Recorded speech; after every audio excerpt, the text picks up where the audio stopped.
¿Cómo están, amigos? Muy importante saludarles en esta mañana del martes 26 de febrero.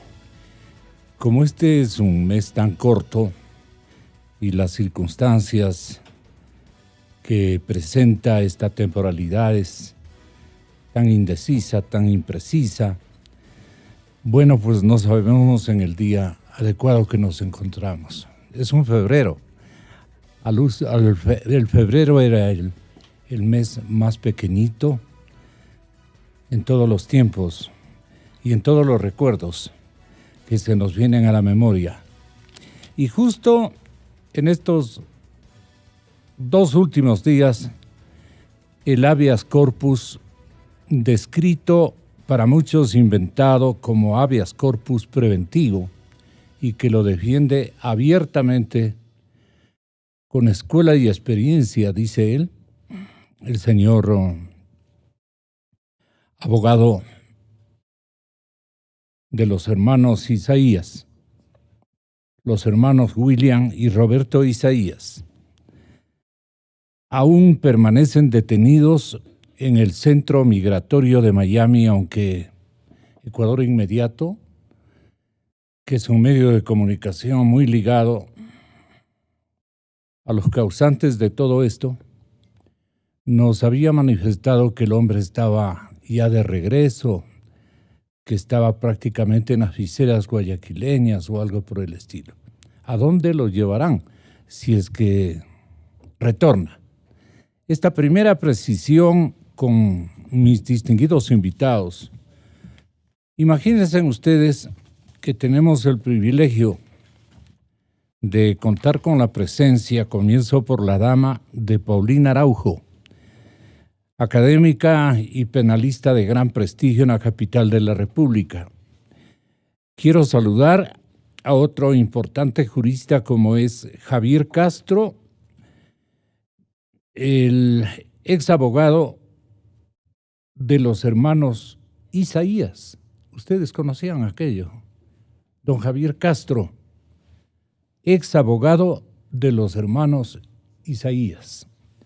Actualmente está defendiendo a la ex esposa, exactamente, ex esposa de el otro abogado, no es abogado, sí, Tonislav Topvi, el empresario, que también está siendo apoyado, auspiciado, patrocinado. Es uno de los procuradores más importantes. Otro abogado que se repite también, el mismo Jorge Zavala Egas. Bueno, en el medio que les confundí más en vez de aclarar a nuestra audiencia. Pero a lo largo del conversatorio ustedes se van a dar cuenta. Eso no es lo importante son las tesis que están defendiendo y los criterios jurídicos que para muchos son revisables, son perjudiciales para unos, beneficiables para otros. El señor doctor Sadin Saidán, otro académico y prestigioso profesional de la juridicidad en la capital de la República, también nos acompaña. En definitiva, nuestros invitados, nos falta exclusivamente el presidente de la Comisión Anticorrupción, el señor economista Jorge Rodríguez. Sin más, Jorge Rodríguez, Sadin Saidán, Paulina Araujo, ya no respeté la jerarquía que merece, Paulinita y el señor doctor Javier Castro. Ellos están para analizar este tema del habeas corpus preventivo.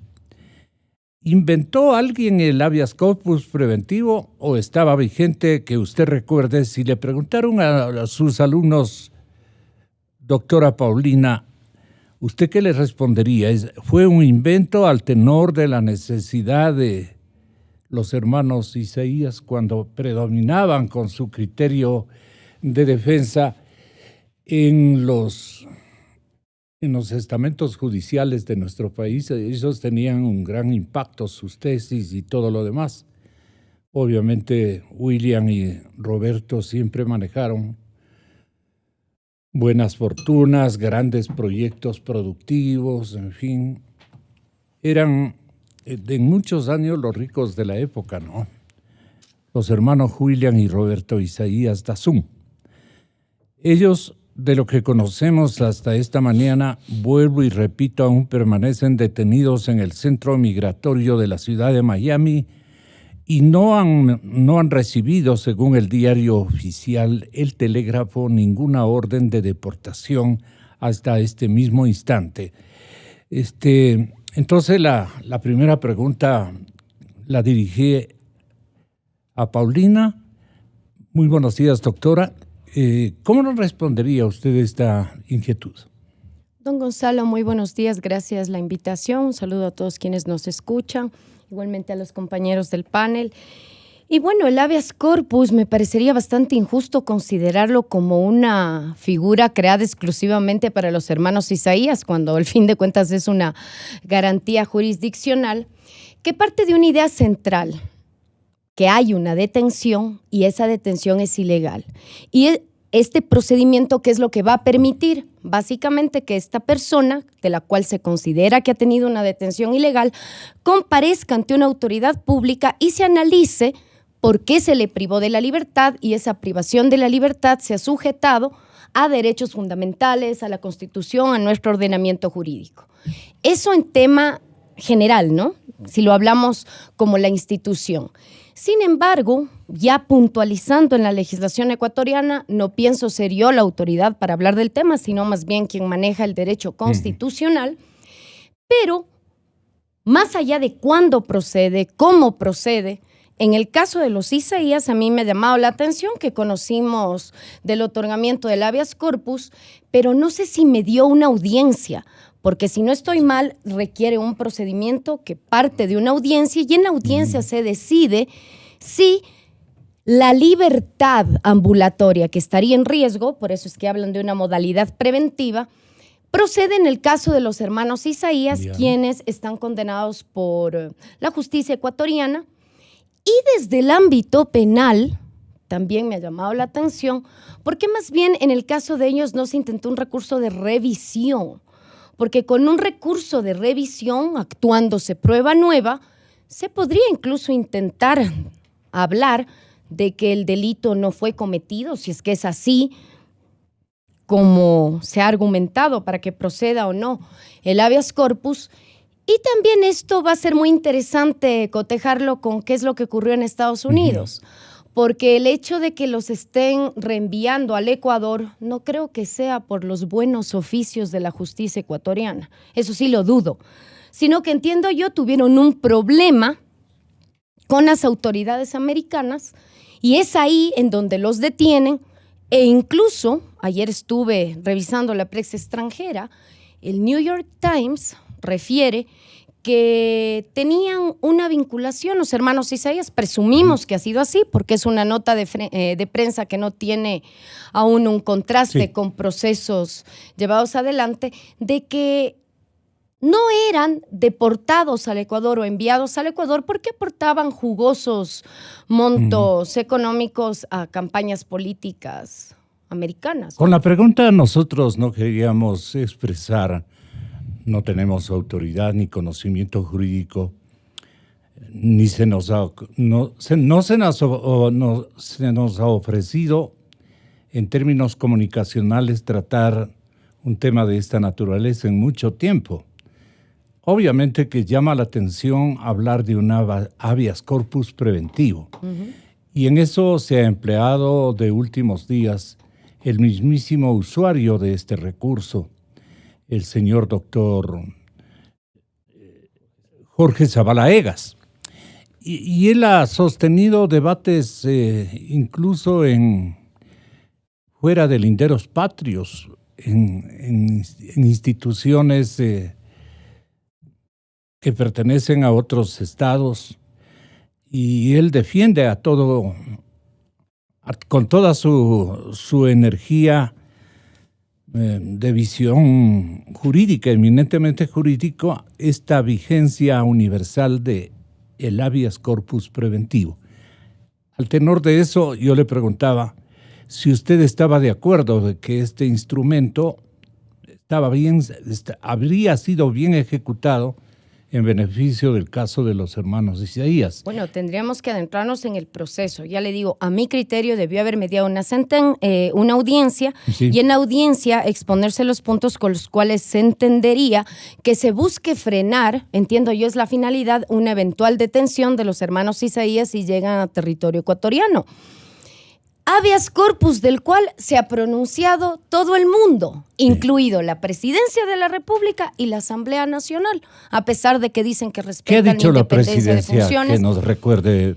Básicamente el comunicado a través de la Presidencia de la República fue que si los hermanos Isaías llegan al país van a ser detenidos porque al haber una sentencia y de ella deriva una orden de detención, lo que tienen que hacer es ingresar al Centro de Rehabilitación Social a cumplir la pena que han decretado ya hace bastante tiempo las autoridades ecuatorianas. Y del mismo modo la Asamblea Nacional, sin que sea sus funciones, determinaron que les llamaba mucho la atención cómo es que se otorga un habeas corpus preventivo a los hermanos Isaías, y esto va de la mano con, obviamente, discursos políticos, porque el caso de los Isaías, si bien sería muy interesante más bien centrarnos en cómo se llevó ese proceso jurídicamente hablando, fue bandera de lucha de la década pasada. Todo era culpa de los Isaías. Así sí, fue. Sin lugar a duda, deriva de un evento que conmocionó al Ecuador, que fue la crisis financiera, pero lamentablemente en el Ecuador, antes y ahora, los procesos judiciales siempre han tendido esa lucha política, lo cual no nos permite saber a ciencia cierta si efectivamente se hizo justicia. La si estamos ante los verdaderos que hacíamos en ese tiempo, los ciudadanos que teníamos que usar este elemento para hablar de política inclusive, hablar de intereses creados, hablar de grupos de potentados que existían en el país. Y la cifra no era tampoco como para dejarla a un lado. No. Distinto es que los 470 millones o 430 millones que se imputan a los Isaías, en el caso del correísmo, no es ni una lágrima, pues, para la plata que se han robado en la etapa de 11 o 12 años de vigencia y permanencia en el gobierno. Sí, sin embargo, sí me gustaría aclarar, perdón la interrupción, no es en el correísmo que se sentencia a los hermanos Isaías. No, el no, caso no. de los Yo hermanos digo, Isaías por el monto, Paulín. Por el monto por comparar. El monto. Se queda como una lágrima, digo, frente a lo que se han robado los correístas. No sé qué opina el constitucionalista Sadik Saidán. Tenga la bondad, doctor, bienvenido. ¿Qué dice la Constitución? ¿En qué se rima, digamos, este habeas corpus preventivo? Buen día, Gonzalo. Un gusto compartir con mis colegas Paulina Araujo y Javier Castro y en unos minutos con el economista Jorge Rodríguez. Un saludo también a los oyentes. Primero, explicar a la ciudadanía lo que es el habeas corpus. El habeas corpus es un tipo de garantía constitucional del tipo jurisdiccional. Hay tres tipos de garantías constitucionales: normativas, políticas públicas y la garantía jurisdiccional. Las garantías jurisdiccionales son de tres tipos a su vez. Primero, la garantía preventiva, llamada la única garantía preventiva, que es la medida cautelar. 5 garantías jurisdiccionales de carácter reparatorio y 2 garantías que se denominan de eficacia del derecho. ¿Dónde se ubica el habeas corpus? Entre las garantías jurisdiccionales de carácter reparatorio, no preventivo. ¿De dónde sacan esta figura inventada del habeas corpus preventivo? Seguramente del derecho comparado. En Argentina, por ejemplo, tiene existencia legal el habeas corpus preventivo. ¿De dónde también sacan esta figura del habeas corpus preventivo? De una sentencia del año 2017 de la Corte Constitucional. En donde también se sostiene este pedido de habeas corpus preventivo, entre comillas, también del artículo 7.6 de la Convención Americana sobre Derechos Humanos, que reconoce el derecho a la libertad personal y específicamente se refiere a una garantía para hacer efectiva la integridad personal, la libertad personal en este caso. Pero ¿cuál es el error que se comete en este caso por parte del juez que conoce y resuelve este habeas corpus en audiencia? ahí sí es importante que también conozca la ciudadanía que sí hubo una audiencia.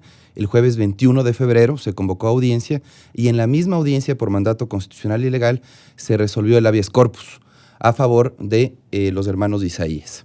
¿Bajo qué consideración? De que supuestamente había una restricción de la libertad, no una privación, una restricción de la libertad. ¿Y eso por qué? Porque el objeto de la acción de habeas corpus fue ampliado por el constituyente Montecristi en el año 2008. Ahí se establece que puede presentarse, es procedente el habeas corpus cuando existe una privación de libertad o una restricción de la libertad. En este caso, según el abogado Jorge Zavala Egas, patrocinador de los hermanos de Isaías, sí existe una restricción de la libertad. A mí me parece que es errada la estrategia pero Zavala. Efectiva la estrategia del abogado Jorge Zavala Egas, a quien yo aprecio mucho, pero con quien no comparto en lo absoluto las estrategias que ha empleado al defender a sus clientes. Definitivamente me parecen inclusive cuestionables los argumentos que ha utilizado. ¿Usted cree que no va a ser permitido este habeas corpus por la Corte Nacional? No, más que nada ya fue concedido. El problema es que ya fue concedido. El habeas corpus claro. Ya fue concedido en audiencia bajo... ¿Pero por qué está contemplado en el artículo 89? ¿Para qué propósitos eran aplicables? Si para este no es aplicable potencialmente, o no era aplicable porque ya la han utilizado, ¿no? Claro, para tutelar tres derechos, Gonzalo. Por un lado, el derecho a la vida, el derecho a la integridad y el derecho a la libertad de personas privadas o restringidas de la libertad. En este caso no se cumple con la condición fundamental, pues. En este caso no existe una persona ni privada ni restringida en su libertad. Y de hecho hacen una interpretación bastante forzada del término restringida. ¿Por qué se colocó en la Constitución de Montecristi en el artículo 89 el término restringida? Con una razón, pensar justamente en que personas que se encuentran internadas en clínicas de adicción, en clínicas de deshomosexualización, están restringidas de su libertad. En esas personas se pensó, no en los hermanos de Isaías. Así que me parece a mí que es muy forzado lo que ha hecho el abogado Jorge Zavala Egas en este caso, y más forzado aún que se haya concedido el habeas corpus preventivo, que es una figura inexistente en nuestro ordenamiento jurídico. Existe en legislaciones como la Argentina, como menciono, no existe en el Ecuador figura alguna denominada habeas corpus preventivo. Que la Corte Constitucional haya dicho cualquier cosa en sus sentencias, bueno, ese es un asunto objeto de análisis en otro espacio. Pero yo creo que lo que ha hecho el abogado Jorge Zavala Egas es utilizar una sentencia en donde existe el patrocinio de una ONG especializada en derechos humanos, en la Fundación INRED, la Fundación de Asesoría en Derechos Humanos INRED, a favor de una persona, de una mujer privada de su libertad en estado de gravidez. ¿Cuál es la conexión con este caso? No entiendo yo tampoco por qué se trae ese caso o se lo invoca ese caso como fundamento para conceder un habeas corpus preventivo que no existe en la legislación. En homenaje a los oyentes, me incluyo, de poca cultura jurídica. El habeas corpus, señores oyentes, está contemplado en el artículo 89 de nuestra Constitución. Tiene por objeto la recuperación inmediata de la libertad por quien ha sido privado de ella en forma ilegal, arbitraria o ilegítima. Repito, las adjetivizaciones o las condiciones que debe reunir la aplicación arbitraria, ilegítima, por orden de una autoridad pública o de cualquier persona. Esto ha explicado Joan Paulo Egret, especialista en Derecho Procesal Penal. Hay otra opinión. Así también como proteger la vida y la integridad física de las personas privadas de libertad, agregó el jurista, así como también la protección de la vida, la integridad física de las personas privadas de libertad, también es aplicable, dice el jurista Egret. En el caso de los hermanos Isaías se ha anunciado públicamente la obtención de un habeas corpus preventivo figura que no es aplicable, según el mismo observador judicial y según la legislación ecuatoriana. Esto es lo que sostiene el jurista. No es aplicable, dice él. La resolución de la Corte Provincial del Guayas otorgando el habeas corpus preventivo es jurídicamente errónea. No se ajusta a los presupuestos de orden legal, ni de hecho necesarios para su emisión y vigencia. Es lo que destaca el doctor Egred. El habeas corpus no se debe usar como una herramienta para evitar el cumplimiento de una pena de dos prófugos de la justicia, cuya libertad no está en peligro, sino que obedece al dictamen derivado de un juicio penal terminado, puntualizó, de un juicio penal concluido, puntualizó. Para el abogado Julio César Cueva, esto es interesante, el habeas corpus preventivo no sirve porque la figura jurídica no puede usarse para impedir la ejecución de una pena. Ellos, los hermanos Isaías, no tienen prisión preventiva. Tienen ya una sentencia y una pena que cumplir. Qué buen criterio de este doctor Julio César Cueva. Lo buscamos, señor. En abril del 2012, la Corte Nacional de Justicia condenó a 8 años de privación de libertad a los hermanos Isaías por el delito de peculado por la quiebra del desaparecido Filambanco. ¿En qué instancias el doctor Javier Castro intervino como también procurador de los 2 hermanos Isaías, para, partiendo de ahí, ver si la aplicación o el recurso del doctor Zavala Egas en otro tiempo toma cuerpo, está mejor utilizado, dada la temporalidad en que se encuentre la causa jurídica investigada o en proceso de investigación? No obstante que hay otras características, como los acabo de leer, por el pensamiento recordatorio de estos 2 abogados importantes. Así es que tenemos el privilegio de tenerlo acá. Doctor Javier Castro, nos cayó como anillo al dedo. Muchísimas gracias, disculpe la facha. No, eso bueno, está vestido de mono, me dijo usted. Sí, vine vestido de mono porque aterricé anoche aquí en Quito, venía de viaje. Muchas gracias por la invitación, un placer pues y un honor compartir el micrófono con la doctora Araujo y con el doctor Saidán. Y me da mucho gusto venir a aclarar ciertos conceptos, porque yo fui el defensor de los hermanos Isaías durante el proceso penal, durante todo el proceso penal, porque solamente lo que hoy se conoce como instrucción, que antes se llamaba el sumario, fue tramitado fuera del correísmo. O sea, el proceso penal de los Isaías, el juicio penal de los Isaías, fue durante el gobierno de Correa, después de que Correa metió la mano en la justicia. O sea, eso es innegable. En este caso de los Isaías... ¿De qué manera en lo de Montecristi metió la mano en la justicia? En todo, ¿no? En todo. Pero digo, en el caso específico... En el caso específico, don Gonzalo. En el caso específico, don Gonzalo. Bueno, antes que nada, Roberto y William Isaías, pues, no son esos 2 monstruos que sacan siempre en los medios y cuando dicen que siguen con alerta roja Interpol. De esa manera, forma muy injusta. Claro, es que con todo... ¿Fue una acción mediática o jurídica o política? Para mí fue mediática, política y de corrupción, porque a los Isaías el banco tenía $2.000 millones en activos, fuera de todos los pasivos. ¿En esta época? No, en el año 98. Usted sabe que el banco fue cerrado y entregado al Banco Central después de 20 años con $240 millones en activos positivos, después de pagar todas las deudas.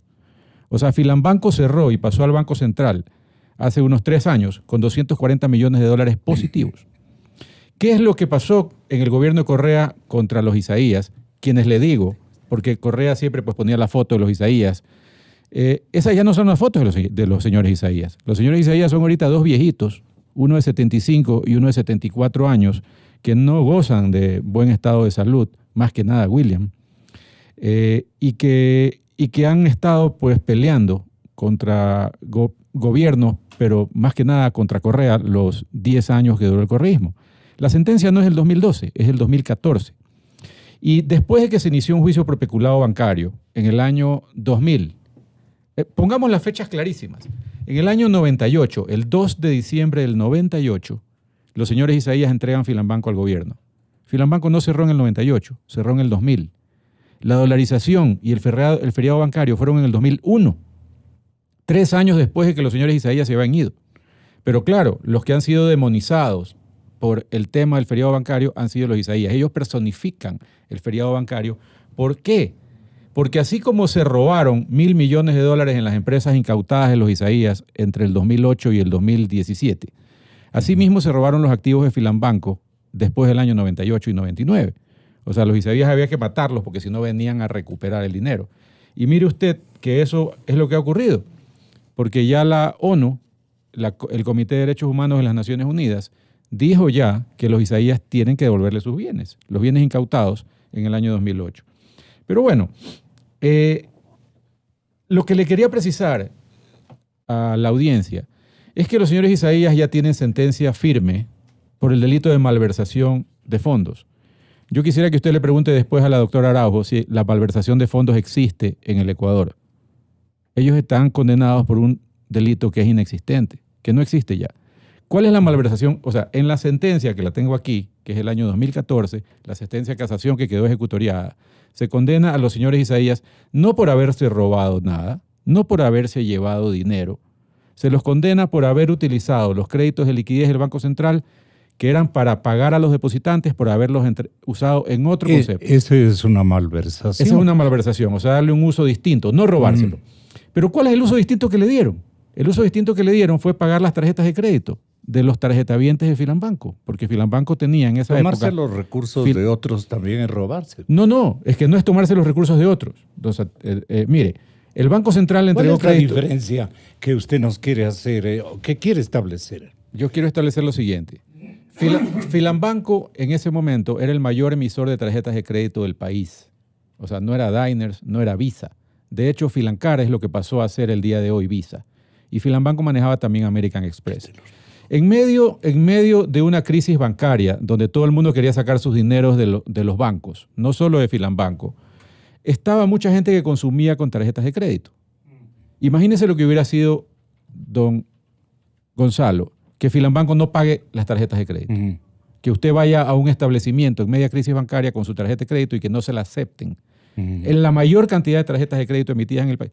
Entonces, ¿qué ocurrió? Los Isaías honraron los pagos de las tarjetas de crédito y la acusación es que lo hicieron con los fondos de créditos de liquidez. O sea, no es un dinero que ellos se llevaron, es el dinero que 2 millones de personas compraban en establecimientos del Ecuador y que los Isaías pagaron eso ahí. Entonces le dijeron, ustedes pagaron... Con la plata de sí, los... pero ojo, no eran consumos de los Isaías, eran consumos de 2 millones de personas que tenían a su vez la plata en Filambanco. O sea, que en vez de sacar por ventanilla, consumían con tarjetas de crédito. El mismo dinero de ellos. Pero ¿dónde radica la indelicadeza o el error de los Isaías? No hubo tal. O sea, ellos contribuyeron a no generar un mayor pánico bancario. Y este periodo de la utilización de esos dineros en un concepto distinto para el que fue otorgado por el Banco Central del Ecuador, duró unos pocos días, don Gonzalo. Porque el Banco Central y la Junta Monetaria en esa época, la Junta Bancaria en esa época, corrigió la regulación. O sea, ellos no violaron una ley. Había una regulación que decía no se puede dar nuevos créditos. Obviamente, el dinero te lo estoy dando para que atiendas a la gente que quiere sacar la plata por ventanilla. ¿Ya? Y ellos atendieron no solamente a la gente que sacaba plata por ventanilla, sino a la gente que sacaba su plata de su cuenta de Filambanco a través de los consumos con las tarjetas de crédito de Filambanco. Pero ¿qué es eso técnicamente? Jurídicamente, ¿qué es una tarjeta de crédito? Es un nuevo crédito. ¿Ya? Esa regulación se reformó después de 28 días. ¿Ya? O sea, por eso es que y ya se permitió que con los créditos de liquidez se paguen las tarjetas de crédito. O sea, ese es el delito por el cual están condenados los señores Isaías. no es por un peculado de haberse llevado dinero. ¿De qué manera usted les defendió en la época en que le correspondió hacerlo? Yo los defendí porque... ¿Con qué argumentos jurídicos, claro? Bueno, primero, el más importante quizás, es que ellos no se robaron el dinero del Banco Central. Y esto fue investigado, porque la acusación era que ellos habían extraído dinero de Filambanco y se los habían llevado al Republic National Bank en Miami, un banco de propiedad de ellos en la época. Eso está probado. Y en ese momento... ¿Eso está comprobado? Eso está comprobado que no ocurrió. Y por eso es que ellos nunca han sido extraditados. Porque la Fiscalía de Ecuador ¿Y de dónde sacaron y la Corte Suprema de Justicia y la Corte Suprema hicieron la investigación. Que depositaron en el Banco de la Florida de ellos. Nunca lo depositaron, eso fue un invento. Eso fue un invento de Juan Falconi y de Carlos Bravo, que era el abogado de la Superintendencia de Compañías. ¿Ya? Ellos decían que se habían sacado ese dinero y mandaron a investigar, y la Fiscalía de Estados Unidos hizo la investigación cuando ya el Republic no era ni siquiera de ellos. No es que ellos podían ocultar la información. El Republic se había vendido ya. Se había cambiado hasta de nombre. Era el Union Planters Bank. Y se hizo la investigación y regresó a esa investigación y dijeron, aquí no ha venido ni un centavo de Filambanco. ¿Ya? Y ellos están... Los nuevos dueños dijeron acá. Los nuevos dueños, claro. Exactamente. Bueno, no los nuevos dueños, la justicia, investigando los libros de los bancos. La justicia norteamericana. La justicia norteamericana. Por eso es que la justicia norteamericana nunca ha extraditado a los señores Isaías. Hay 496 jueces y fiscales que en la nueva comisión de la persecución de la metida de mano de la justicia constan en un informe que lo tiene en este momento el Consejo de la Judicatura. Todos los jueces del correísmo que sentenciaron a los Isaías por distintos delitos que terminaron en la malversación, todos están en esa lista. Sin excepción. Paulinita, a usted le corresponde refutar o esclarecer el contenido de este desarrollo del tema que nos ha ofrecido el doctor Javier Castro, ex abogado de los hermanos Isaías. Bueno, ante todo, y antes de entrar puntualmente a ciertas afirmaciones que se ha hecho en relación a la sentencia, que es al fin de cuentas que los condena, que me parece fue una sentencia dictada por Gladys Terán, Lucy Blasio y Jorge Blum en el 2014. Tener claro esta situación del habeas corpus preventivo y demás, que estaríamos sentando un precedente interesante en el Ecuador, porque ahora cualquier persona que tenga una sentencia condenatoria en su contra ejecutoriada y que le ordenen cumplir una pena, para no ser llevado preso y cumplir, va a alegar que ya se otorgó un habeas corpus preventivo. Esa es la situación que a veces no se mide, que este tipo de casos luego pueden generar precedentes nefastos y que podrían garantizar la impunidad. No hablo concretamente del caso Isaías, sino haga de cuenta en procesos de peculado, que me parece el día de hoy se va a iniciar uno en contra de, entre otros, del vicepresidente. ¿O qué pasaría si luego surgen procesos igualmente por peculado para las altas cabezas, que también están fuera del país? Y luego que se llegue a una sentencia, tengan que cumplir la pena y acudan a la figura de que preventivamente no se los detenga para cumplir con la decisión de las autoridades. Por eso a mí me gustó esta reflexión del señor doctor Julio César Cueva, que el habeas corpus preventivo no sirve porque la figura jurídica no puede usarse para impedir la ejecución de una pena, es decir, la dictada, 8 años de prisión o algo por el estilo. Esto refuerza lo que yo le dije al inicio de la entrevista. ¿No? ¿Por qué no acudieron a otros mecanismos penales para refutar todo lo que se ha dicho de que la justicia actúa mal, de que no tuvieron ningún tipo de prueba para llegar a una condena, que la justicia estuvo politizada? Porque hay mecanismos nacionales e internacionales, pero utilizar una figura que, según lo que dice el doctor Saidam, no existe en el Ecuador y parte del sentido común. El habeas corpus procede cuando hay una detención ilegal. Hay una persona que está privada de la detención. Si no les ha parecido adecuada la restricción de libertad de los hermanos de Isaías, en tal caso actúelo ante las autoridades que les restringieron la libertad. Por lo pronto no ha sido Ecuador, sino las autoridades americanas. Si las autoridades americanas no les retenían, no sabemos todavía el por qué ocurrió esto en Estados Unidos, no estaríamos debatiendo en el Ecuador ni hubiese sido necesario la interposición de este recurso de habeas corpus preventivo.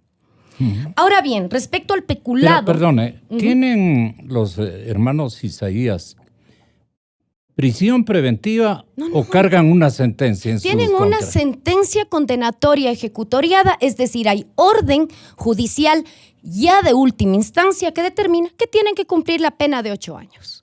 Ya. Esa es la situación jurídica de ellos. Pero en abril del 2012, la Corte Nacional de Justicia, claro, condena 8 años de prisión a los hermanos Isaías por el delito de peculado. Por la quiebra del desaparecido Filan Banco. En marzo, a los 2 años, casi 2 años, del 2014, la Corte Nacional de Justicia ratificó la sentencia en audiencia de casación. No sé si esto establece alguna diferencia. Claro que sí que establece la diferencia porque hasta esa época todavía no estaba la sentencia en firme. Ya cuando pasa a casación, al rechazar el recurso de casación interpuesto por los hermanos Isaías, la Corte arribó a la conclusión de que se configuró el delito y que tienen que cumplir una pena de 8 años. Y de ahí, penalmente hablando, ya no hay un recurso que evite que esa decisión se cumpla. Es decir, la decisión, jurídicamente hablando, ya está en firme.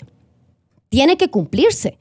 No estamos ahora debatiendo si estuvo bien o no adoptada esa decisión por los jueces, sino que jurídicamente hablando, por eso le digo, ¿por qué no han intentado un recurso de revisión? Si bien ya estará ejecutoriada la sentencia, pero los argumentos de defensa de un abogado hacia los clientes no los hacemos en radio, en televisión o dando conferencias en foros académicos, sino ante las autoridades de justicia.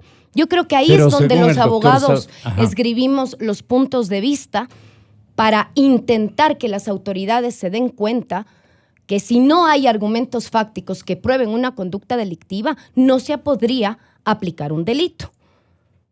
En lo lógico, ¿no? Ya.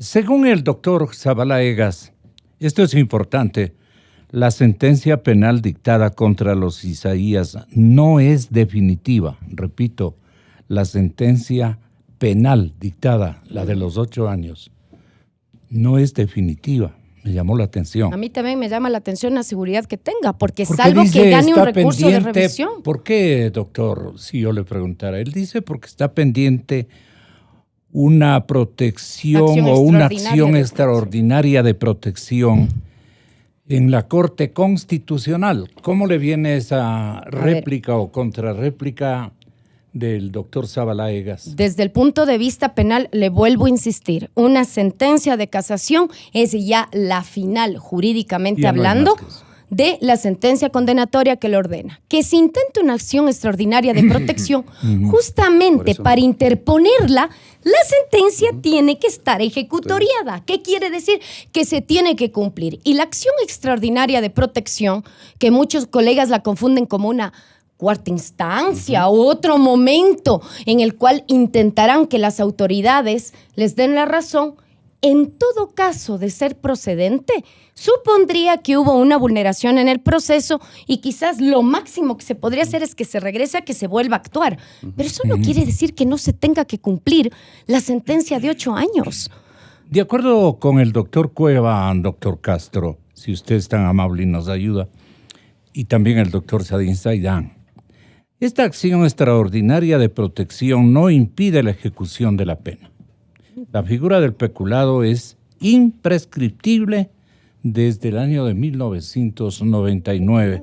¿En qué ayuda esto a lo que estamos discutiendo? Javier Castro y luego Sadin Saidán, si son tan amables. El peculado es imprescriptible desde el año 99. Repito, los hechos que se acusan a los señores Isaías son del año anterior, del año 98, cuando el peculado sí era prescriptible y cuando no se podía ser juzgado en ausencia. A los señores Isaías, otra vez más, les aplicaron ley retroactivamente y los juzgaron en ausencia. Y esa es la dificultad que tienen en este momento las autoridades americanas, por ejemplo, de deportarlos. No deberían deportarlos porque para deportarlos, primero se requiere que hayan cometido en su país de origen un delito grave. Y en Estados Unidos la malversación no es considerada un delito grave. ¿Qué tipo de delito? Es una falta reglamentaria. Y bondadosos, ¿no? No, es que yo creo que no me he hecho comprender, don Gonzalo, lo que es la malversación. Tenga la bondad. O sea, la malversación es haber Para utilizado... nosotros es una cosa terrible, ¿no? O sea, se lo pongo en... Tomarse la plata de unos en beneficio propio. No, es que no es en beneficio propio. En ningún momento... Eso... Sí. No, es lo que ustedes Esa mencionan. es la apropiación arbitraria, ¿ya? Es otro tipo de peculado, ¿ya? La malversación no es habérselo tomado a beneficio propio. Ellos no se cogieron la plata, ¿ya? Ellos utilizaron el dinero, muy pequeña parte del dinero de los créditos de liquidez, no para pagarles por ventanilla a los depositantes del banco, sino para pagarlo a través de las tarjetas de crédito de los mismos depositantes del banco. O sea, los que se beneficiaron con esos dineros fueron los mismos depositantes del banco. Eso está en la sentencia. La sentencia no los acusa de haberse llevado ellos el dinero. O sea, no es que el dinero que era para pagar a los depositantes, ellos se compraron carros. O sea, no tiene nada que ver. Claro. ¿Ya? ¿Por qué lo segundo problema, a 8 años? Me va a decir por presión de Correa. Acuérdese que los señores Isaías... ¿Por qué se gastó tal vez algún dinero? ¿Usó algún dinero? ¿Por qué Correa se empeñó? Porque Correa y su régimen en el año 2008 se llevaron $1.000 millones en empresas de los Isaías y que él, Pedro Delgado y todos sus atláteres posteriormente se los robaron. Porque de esos $1.000 millones de las incluso compañías de los Isaías ya no existe. Fueron a sus fincas, a sus bodegas. Los Isaías muchas más veces fuimos los periodistas a conocer aquí en el lado oriental de nuestra urbe sendas bodegas llenas de objetos, pero tenían más de 1.000 cabezas de ganado y nunca. El reporte fue que habían ido antes estos caballeros que usted acaba de mencionarlos y que representaban a la instancia bancaria y jurídica de la época ya del presidente Correa. Es decir, Correa dijo, nos van a refutar estas prácticas de una manera complicada. Y si estas llegan a $1.000 millones, imagínese, doctor. Imagínese la devolución de Correa y su régimen solamente con respecto a los Isaías en derecho de repetición. Entonces, ¿qué inventó Correa? Tenía que condenarlos. Porque Correa, ¿qué hizo? Él ya manejaba la justicia. Pero claro, pues. Claro, estamos hablando del año 2012-2014. O sea, Correa empezó en el 2007 y terminó en el 2017. O sea, es en pleno correísmo, es en la época las sentencias más fuerte del correísmo. 14, claro. Acuérdese, don Gonzalo, que en el año 2009, cuando yo empecé a defender a los señores Isaías, hubo una resolución judicial de la Corte Nacional de Justicia, que en esa época creo que se llamaba Corte Suprema, ya se llamaba Corte Nacional, que los exculpaba, pues. O sea, que hacía caso al único dictamen fiscal de Mariana Yepes de Velasco en esa época, de la doctora Mariana Yepes, en que los acusó no por peculado, sino que los acusó por falsificación de balances. Un delito que ya estaba prescrito a la época del llamamiento. Esos 3 jueces fueron destituidos al día siguiente y se nombraron a otros 3 jueces que no eran jueces, eran 3 ciudadanos de la calle, digamos, 3 abogados. Los 3 después fueron jueces en premio y se los puso ahí y ellos revocaron el auto de la Corte Nacional de Justicia, el auto de llamamiento a plenario por el delito que acusó la Fiscalía, porque la Corte se había ido más allá. ¿Ya? Esos 3 jueces fueron destituidos. ¿Ya? Fueron destituidos, casi que encarcelados. Les cayó la Asamblea Nacional, les cayó Correa, les cayó todo el Consejo de la Judicatura y los destituyó en 24 horas. ¿Ya? O sea, si eso no es utilizar la justicia, no es una intervención, ¿qué es pues entonces? Y después esos 3 jueces son los que llaman a plenario, que se llamaba en esa época, a los señores Isaías, por peculado. En la primera sentencia, el peculado era peculado normal. Yeah. Entonces le decíamos nosotros, ¿dónde está el informe de responsabilidad penal de la Procuraduría? De la Contraloría, perdón. No había, nunca hubo. Entonces cambiaron a peculado bancario. La sentencia de apelación los condena por peculado bancario. Y le dijimos nosotros, perdón. Todo esto era maniobras de la administración. De justicia. O sea, lo fuimos acorralando. La sentencia de apelación dijo que era peculado bancario y la casación se basó en que el peculado bancario fue inventado, fue creado en el año 99, como se lo habían aplicado a los señores Isaías. Y el delito supuestamente investigado era del 98, o sea, ley penal retroactiva. Y ganamos la casación. En la casación, que no casó la fiscalía, ¿ya? La fiscalía nunca casó la sentencia de apelación de los Isaías. En la casación, la Corte declaró que efectivamente el peculado bancario no se lo podía aplicar porque era ley retroactiva. Y se fue por el lado de la malversación, que era el mismo efecto, 8 años de prisión. Esa es la realidad. Y todo eso lo hizo Correa. Sarin Saidán.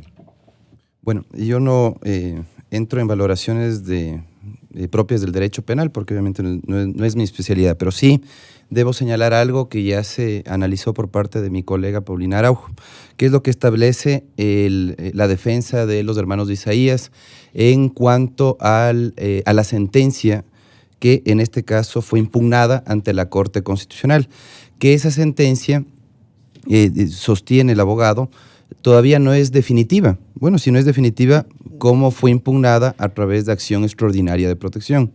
Se entiende que las sentencias, los autos que se pueden impugnar a través de acción extraordinaria de protección son aquellos que ya terminan los procesos, ¿no es cierto?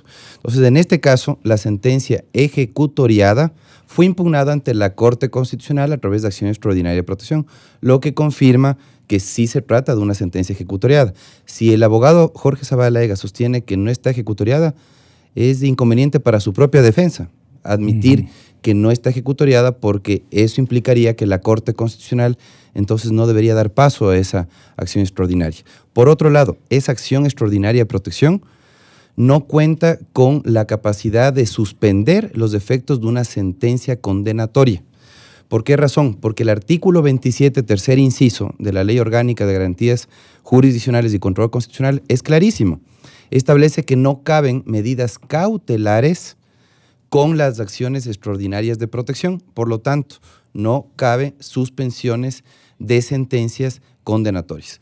Imagínense lo que sería, y me uno a la preocupación de mi colega Paulina Araujo, imagínense lo que sería que se utilice la acción constitucional para evadir la acción de la justicia penal. Gravísimo. Resultaría que ahora todos a los que les quieren hacer efectivas boletas de captura presentan una acción extraordinaria de protección o presentan un habeas corpus preventivo y evaden la acción de la justicia penal. Gravísimo, gravísimo. Es un pésimo precedente el que ha sentado este juez de la Corte, de la Corte Provincial tengo entendido, de la Corte Provincial, estos jueces de la Corte Provincial de Justicia del Guayas. Y por otro lado también, Gonzalo, reiterarle por gestión de Zabalaegas.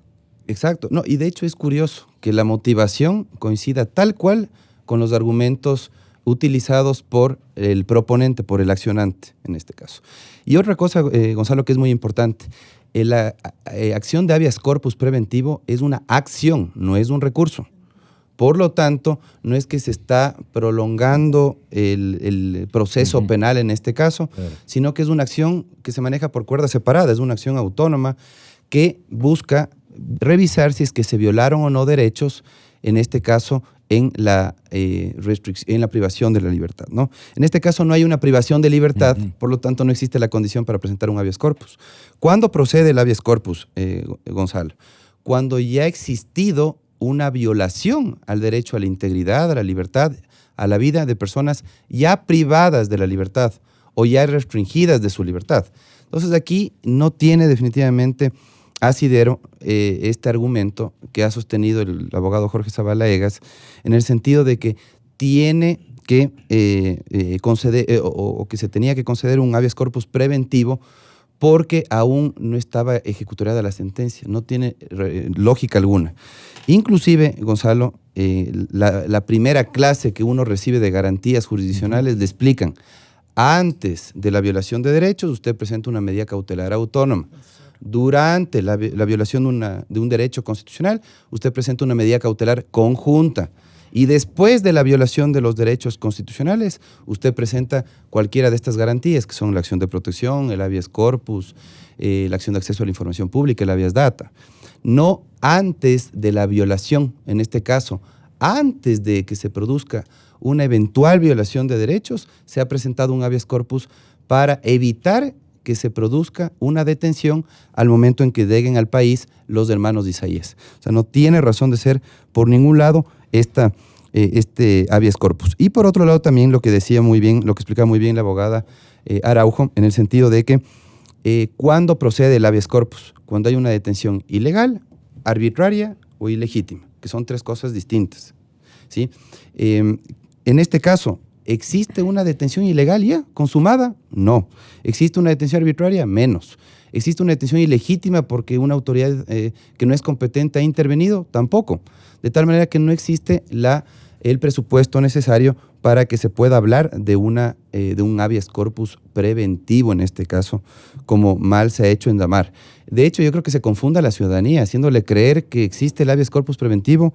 Yo le he leído, por ejemplo, al abogado Egred en la nota del Telégrafo, y me preocupa mucho su apreciación. Primero, porque creo que es un abogado que maneja muy bien el derecho penal, pero yo entendería que no es su experticia el derecho constitucional, y eso le ha hecho cometer errores en la apreciación que ha dado y que desinforma a la ciudadanía. El habeas corpus preventivo no existe, y si es que existiría, estamos complicados, pues porque tendríamos que dar paso a un montón de acciones constitucionales que buscan evadir la acción de la justicia penal. La figura del peculado es imprescriptible desde el año 1999, según tengo entendido, pero que lo que están reclamando es que no existe el delito de peculado bancario. ¿Cómo entender, Paulinita, aquello? Bueno, lo que pasa es que tenemos varios momentos en nuestra legislación. Antes de 1998, el peculado no era imprescriptible, pero igual tenía un tratamiento especial. No prescribía en 10 años, como todos los delitos de reclusión, sino en el doble del tiempo, 20 años. Un ejemplo de este caso lo tenemos en el expresidente Abdalá Bucaram. Los casos del 97 en el 2017, después de 20 años, prescribieron.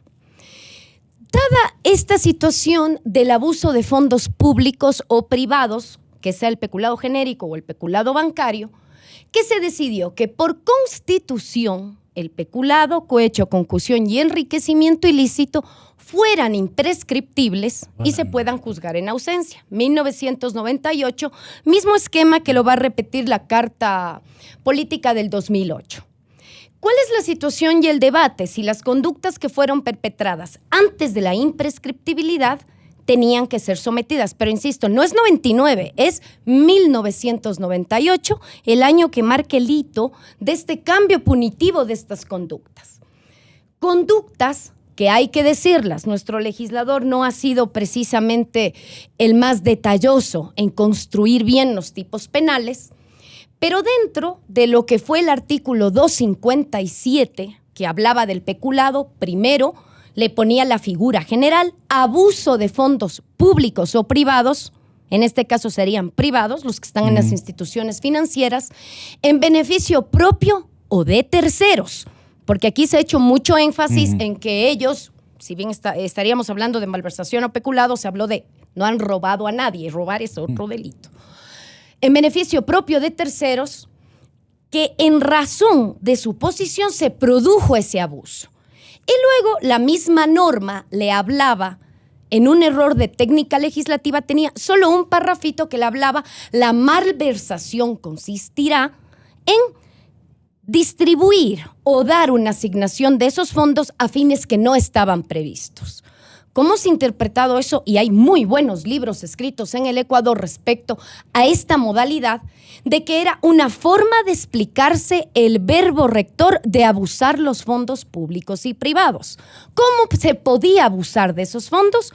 Una de esas modalidades era la malversación. El mismo artículo le hablaba quiénes podían cometer ese delito. No eran solo los servidores públicos, funcionarios del Estado, que es el peculado genérico, sino también todos aquellos funcionarios de las instituciones del sistema financiero. Entonces, importante saber el contexto. Es más, yo le invitaría a todos quienes manejan el derecho penal más allá de la defensa concreta de un cliente. Hay una obra muy buena del doctor Arturo Donoso Castellón, en donde él aclara que el peculado bancario no es creación de 1998. El peculado bancario ha existido en el Ecuador desde 1867, en modalidades que suponen que dinero que está en instituciones financieras, si es que es abusado en perjuicio de los depositantes, tiene que ser reprimido. Llámelo malversación, peculado, delito peculado financiero. Bancario es distinto a malversación, obviamente. En la redacción, que sería la norma aplicable en el 257, no es que le diferencia. A mi criterio, la malversación es una circunstancia complementaria del verbo rector de abusos públicos y privados. Se lo digo en términos totalmente teóricos, sin que tenga comprometido, obviamente, porque me parecería antiético, la defensa de tal o cual cliente. Sin embargo, si la defensa es no hubo ese delito, es más, le he escuchado con todo respeto al doctor Castro decir, si ganamos la casación. Bueno, entonces si ganaron la casación, no entiendo el habeas corpus preventivo contra qué se da si se ganó. Parece que se ganó en un punto, pero se mantuvo la misma pena.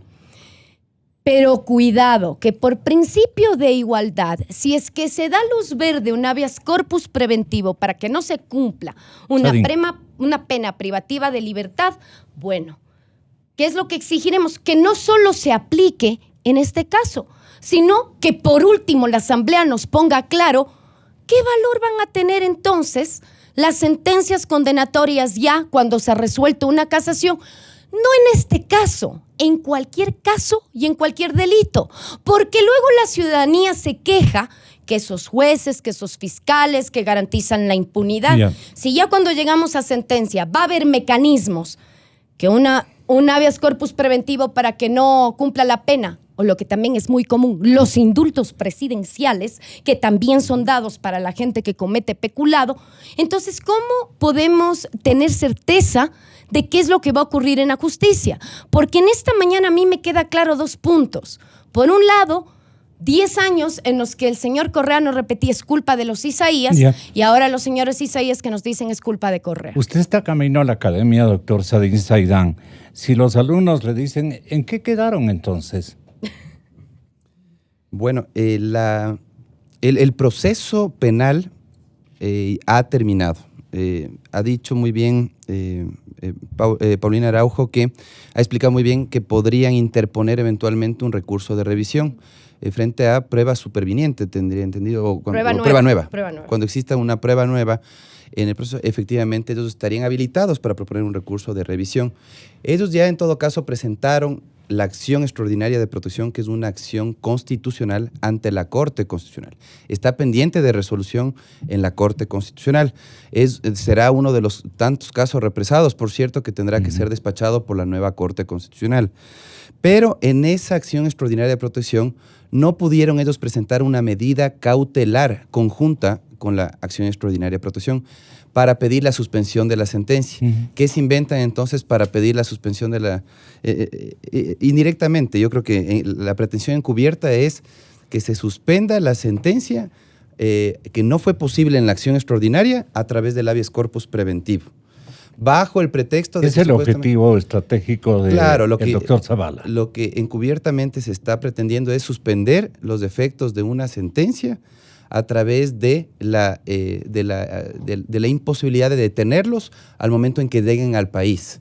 Esa es la pretensión encubierta. Y eso no es posible porque es, sobre todo, desnaturalizar la figura del habeas corpus. Yo, de juez, le habría llamado la atención al abogado Zavala Egas, por más aprecio que yo le tenga, y le habría dicho que está abusando del derecho. El artículo 23 de la Ley Orgánica de Garantías Jurisdiccionales y Control Constitucional establece que cuando un accionante, un peticionario, presenta una acción constitucional desnaturalizando el objeto de esa figura, tiene que declararse el abuso del derecho y se le tiene que sancionar inclusive.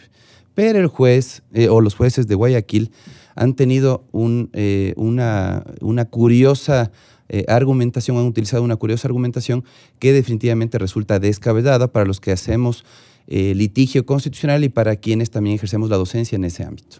Si le pedirían los hermanos Isaías un auxilio de amistad, pero obviamente formalizando a través de las leyes y la aplicación, ¿usted iría a destruir esta herramienta o por lo menos a desestimarla? y tal vez optar por otro camino. La última pregunta en el programa, Gonzalo, y yo me disculpo. Sí, quedamos en ello. Con un compromiso. Vaya a sus clases. Le agradezco mucho, Gonzalo, un gusto también compartir con mis colegas, abogado Castro y la doctora Paulina Araujo. Desde luego, doctor. Gracias. Muchas gracias a usted por su bondad. Doctor Javier Castro. Gracias por concederme la palabra. Yo también me tengo que retirar, así que ya nos le vamos contesto. Todos. Ya nos vamos Tenemos todos, otro. Sí. Yo ni siquiera he leído, y le soy franco, ya acabo de llegar anoche al Ecuador de regreso, ni siquiera he leído el habeas corpus, ni la resolución. Vi por Twitter algo, digamos. Respeto muchísimo pues, las opiniones de los panelistas, expertos en derecho penal y derecho constitucional, pero no tengo una opinión al respecto y le pido me disculpe por eso. Lo que sí le quería de alguna forma refutar a la doctora Araujo es el tema del peculado bancario. Efectivamente, el peculado bancario ha existido siempre, pero era un peculado que, me acuerdo, en una reunión aquí mismo en su radio, yo dije, es un peculado. No, en la época que yo defendía a los Isaías, le estoy hablando años atrás, porque yo aquí he estado en defensa de los señores Isaías unas 10 veces en su radio. Yo empecé a defenderlos en el 2009 y concluí en el 2014 ya con la sentencia de casación, con la sentencia de ejecutoriada de casación, la que hemos estado hoy día comentando, ¿ya? Acuérdese que yo he debatido aquí con Pedro Delgado. Acuérdese cuando vinieron todos los medios de comunicación aquí afuera, la televisión, en el debate con Pedro Delgado, etc. Tenemos en archivo también. Pero la Corte de Casación sí dijo que el tipo penal de peculado bancario no incluía como sujetos activos del delito a los directivos y a los accionistas de los bancos. Y eso sí fue una reforma al artículo 257 del Código Penal que fue hecha en el año 2000, mayo 13 del 2000, del 99. ¿Fue hecha la medida? Fue hecha, bueno, no la medida, sino que usted sabe que nuestra asamblea, nuestro congreso, nuestro parlamento, siempre actúa a posteriori. Entonces vino pues la crisis bancaria y después de eso, para darle más fuerza al peculado bancario, para que puedan meter a la cárcel a los accionistas, a los directivos de los bancos, amplió el tipo penal e incluyó entre los sujetos activos del peculado bancario no solamente a los empleados bancarios, sino a los altos directivos, funcionarios y accionistas de los bancos. Y con ese artículo es que los habían estado juzgando los Isaías. Y en la casación se dijo que eso no estaba bien y se fueron por el lado de la malversación. La doctora también ha dicho que en el criterio de ella, el haber excluido del 257 del Código Penal la palabra malversación y el concepto, porque había una definición de la malversación, en el criterio de ella fue porque por gusto se explicaba uno de los casos de abusos a través de la malversación. En mi criterio, y en el criterio de muchas otras personas también, el haber quitado la palabra malversación y el haber quitado la definición de malversación del tipo penal fue una descriminalización de la conducta por considerarla que no era una conducta grave, porque precisamente no era llevarse los dineros, no era pecular los dineros, sino utilizarlos en otros conceptos, pero sin apropiación. Ok. Contrarréplica flash de Paulina Araujo. Sí, la verdad me llama la atención que se haya dicho que yo afirmo que se excluyó la malversación de la redacción del 257, cuando es todo lo contrario. Después del primer inciso que habla de la figura genérica, luego dejaron 3 líneas referentes a qué se entendía por malversación. Y eso dentro de la técnica de la tipicidad, dentro de estar del mismo tipo, ¿qué suponía o cómo ha sido interpretado? Que esa malversación suponía una modalidad de la figura central, que es el abuso de fondos públicos y privados. Si nos retrotraemos a la norma, a la época. La verdad es que como aquí ya ha quedado sentado, igual no conozco el proceso y creo que el doctor Castro lo conoce mucho más en profundidad, que artículo específicamente le aplicaron, a qué época, pero pienso yo que tienen los argumentos suficientes. Lástima que la justicia tal vez no lo tomó en cuenta, pero hacia allá debería más bien estar inclinada la estrategia de litigio, sea en el ámbito nacional o internacional, para hacer valer todo lo que se ha dicho, que prácticamente no hay pruebas, que se aplicó ley retroactiva. Y voy a conectar con algo que sí me ha llamado la atención respecto a la extradición, porque el doctor Castro nos ha dicho esta mañana que durante todos estos años Estados Unidos no ha extraditado a los hermanos ¿Por qué Isaías. cree usted que ocurrió aquello? A criterio, no sé si es que lo entendí mal, porque Estados Unidos ha considerado que ese delito de malversación, cuando entiendo yo que la malversación recién es 2014, antes hablábamos de peculado, pero que en estos años Estados Unidos ha considerado que esa conducta no es grave y que por eso no ha extraditado o no lo entendí bien. Si depositan digamos, en la instancia norteamericana no hay problema. Porque suelen decir aquí importantes intervinientes en nuestros programas. Sí, porque yo le aclaro eso, porque a ver, quizá se dio a malentender. Quizá me dio a malentender o estamos hablando de dos cosas distintas. Yo estaba hablando de la deportación. Ya. Okay. No. A ver, lo que Ecuador ha pedido a Estados Unidos durante 20 años ya es la extradición. ¿ya? Así es. Y para que Estados Unidos conceda la extradición, Se es un trámite largo, causales. que empieza en el Departamento de Estado que recibe Ya. la petición. Si el son 3 filtros. Okay. Si el Departamento de Estado considera con sustancia, la pasa al Departamento de Justicia, que es el segundo filtro, y si el Departamento de Justicia encuentra con sustancia, lo pasa al juez. ¿Ya? Claro.